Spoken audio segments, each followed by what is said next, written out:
कालच संपूर्ण महाराष्ट्रातल्या लोकांना आवाहन केलेलं आहे. छत्रपती शिवाजी महाराजांची जी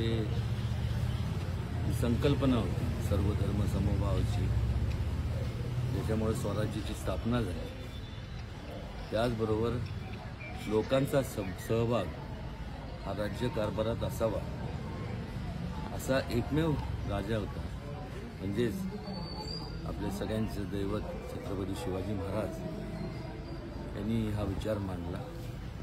थोडक्यात लोकशाहीचा जो पाया आहे तो रचण्याचं काम देखील छत्रपती शिवाजी महाराजांनी केलं आणि त्यांना अभिप्रेत असणारी लोककल्याणकारी एक राज्य असावं, लोकशाहीचं राज्य असावं. आणि त्या प्रकारे ज्येष्ठांच्या बाबतीत असेल, महिला माता भगिनींच्या बाबतीत असेल, तरुणांच्या बाबतीत असेल, सर्व 18 पगड जाती असतील, वेगवेगळ्या धर्मातले लोकांच्या बाबतीत असतील, योजना राबवण्यात याव्यात. हे या अगोदरच्या जे काही काँग्रेसचं सरकार होतं, या अनेक वर्षापासून त्यांनी केवळ केंद्रात नाही तर संपूर्ण देशाच्या प्रत्येक राज्यात त्यांची सत्ता होती. स्वातंत्र्यानंतरचा काळ जर पाहिला आपण तर सगळ्या म्हणजे काँग्रेसशिवाय दुसरा कुठला पक्ष नव्हता. पण घोषणा झाल्या, घोषणा अत्यंत चांगल्या झाल्या. गरिबी हटाओ, देश बचाओ, जय जवान जय किसान, अत्यंत सुंदर म्हणण्यापेक्षा ह्या घोषणा चांगल्या होत्या. पण ह्या घोषणा फक्त मतं मिळवण्याकरताच होत्या. कारण जर आपण पाहिलं तर गरिबांच्या बाबतीत असेल, जवानांच्या बाबतीत असेल, किसान म्हणजे शेतकरी असेल किंवा ज्येष्ठांच्या प्रती असेल, महिलांच्या बाबतीत असेल, तरुणांच्या बाबतीत असेल, असं कुठलंही यांच्या काळात गेले 50, 55, 60 वर्ष कुठलंही धोरणं राबवले गेलं नाही.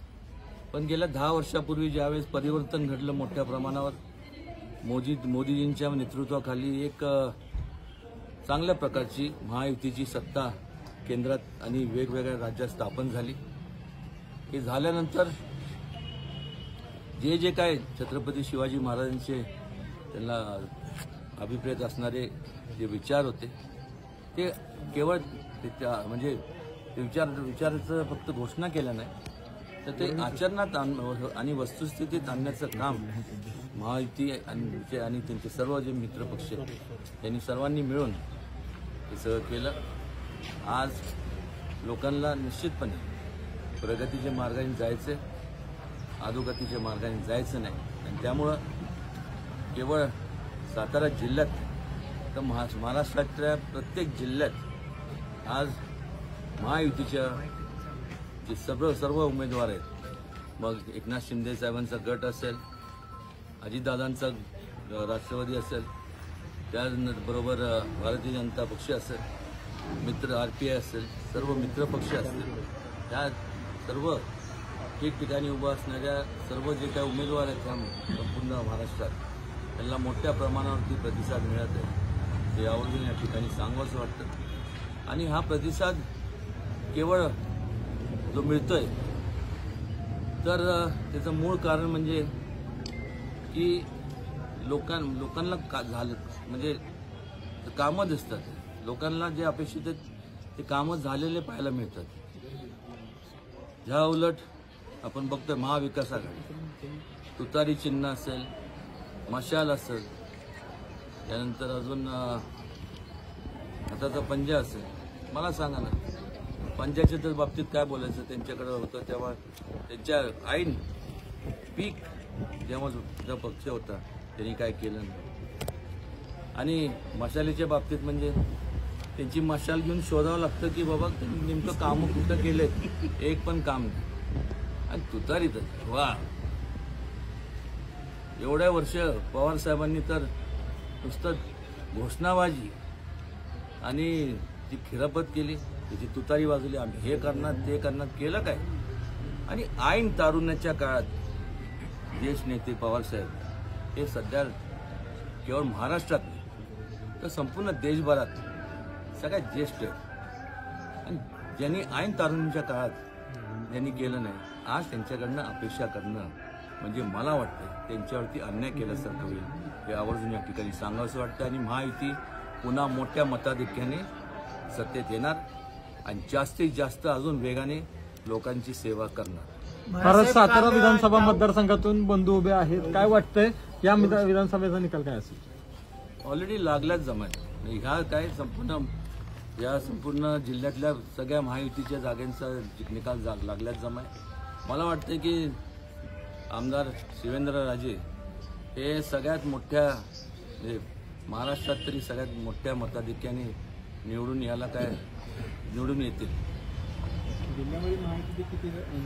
सगळे राज्यात पण चित्र असंच राहील. झालेले आहेत पैसे वाटलेल्याचे आणि त्याचा परिणाम पूर्ण महाराष्ट्राच्या निवडणुकीवर होऊ शकतो. कारण की असं काय घडलं नाही, हे सगळं दाखवलेलं असतं. समजा मी एका ग्रुपमध्ये बसलोय, मग तुम्ही एखादा येणार ती बॅग आणून ठेवणार आणि मग काढणार, चाला फोटो काढा.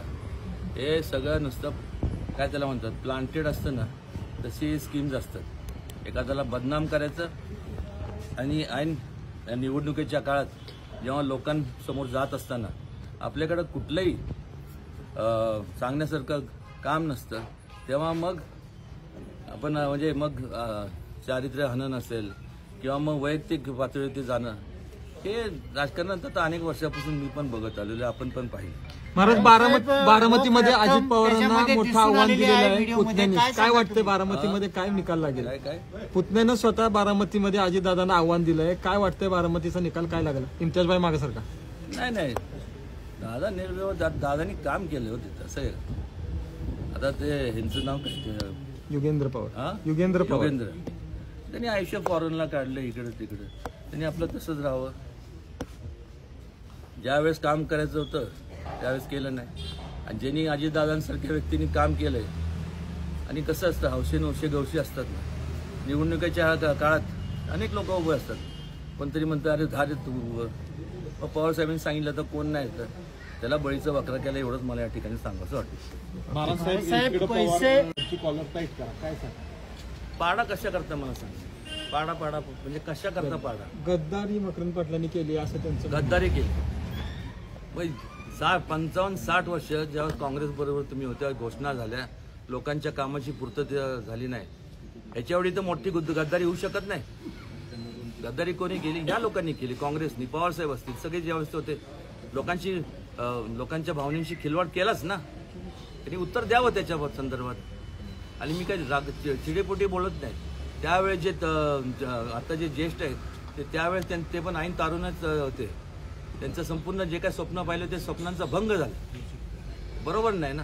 आणि जेव्हा आता त्यांच्याकडनं होत नाही, मग अजितदादा असतील, त्याचबरोबर एकनाथ शिंदे असतील, मकरंद असेल, आबा, हे सर्व जेव्हा प्रगतीच्या मार्गाने जेव्हा जातात, तेव्हा ज्या लोकांनी आपल्याला आशीर्वाद दिलाय त्या लोकांच्या प्रती आपण आदरभाव किंवा काहीतरी त्यांचे कामं झाले पाहिजे ही भावनेने जातात. त्यावेळेस त्यांना गद्दार म्हणायचं. खरे गद्दार ते नाहीत, जे म्हणतात तेच गद्दार आहेत. स्वतःचं आत्मपरीक्षण करावं. ओके.